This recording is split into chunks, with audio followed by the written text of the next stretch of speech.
Hey guys, it's me again, Suzette. Just wanted to do another video because I have another message. I wanted to talk a little bit about criticism and not so much about receiving it and how to deal with it, but this is for you because it's about dishing it out. Because we're exposed to so much stuff in this life, we have opinions about stuff. And, well, you know what they say about opinions, just because you have one, everyone doesn't necessarily want to know about it. But opinions are different from criticism because criticism serves to, tear people down, or, on a constructive end, it can build people up. So 2 points I wanted to make about criticism. And this is going to be pretty deep for you. So the first thing is, a lot of people out here are putting themselves in a position to try new things, to go out in different areas that they've never gone out into. And with that will come haters, that being criticism. But, you should be careful to criticize someone if you've never done anything yourself. I'm going to say that again.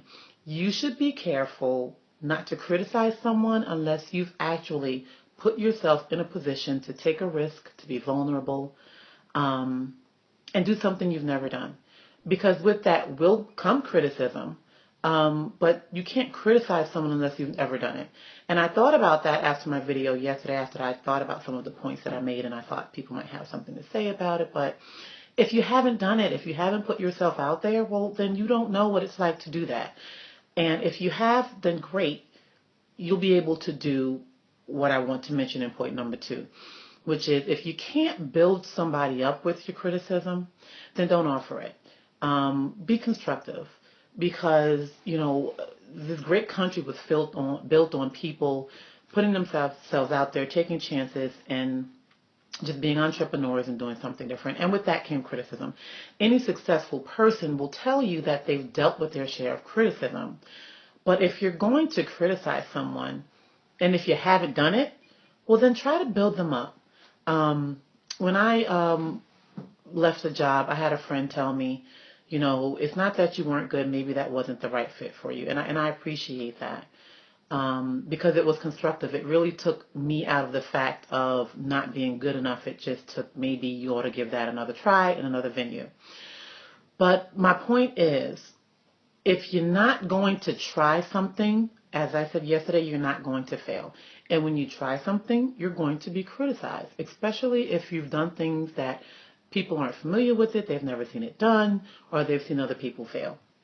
So if you haven't done anything, don't criticize anybody, because you don't know what it takes to try something new. And if you're going to criticize someone, let it be constructive. Let it be feedback that they can take back to the lab, because I guarantee you all people who are successful are in a lab, either in their basement, in their office, at their kitchen table. They're working on themselves. Give them something that they can take back and become better. And hopefully you will be inspired to do something and try something. And as I said yesterday, fail and get up and try again. So again, if you're not going to try anything, you can't criticize those who have, because it's not easy. And if you are going to offer someone criticism, make sure it's constructive. Make sure it's something that serves to build them up. Thank you again for listening to me, because who am I? But God bless you all. I hope that blesses somebody. Take care.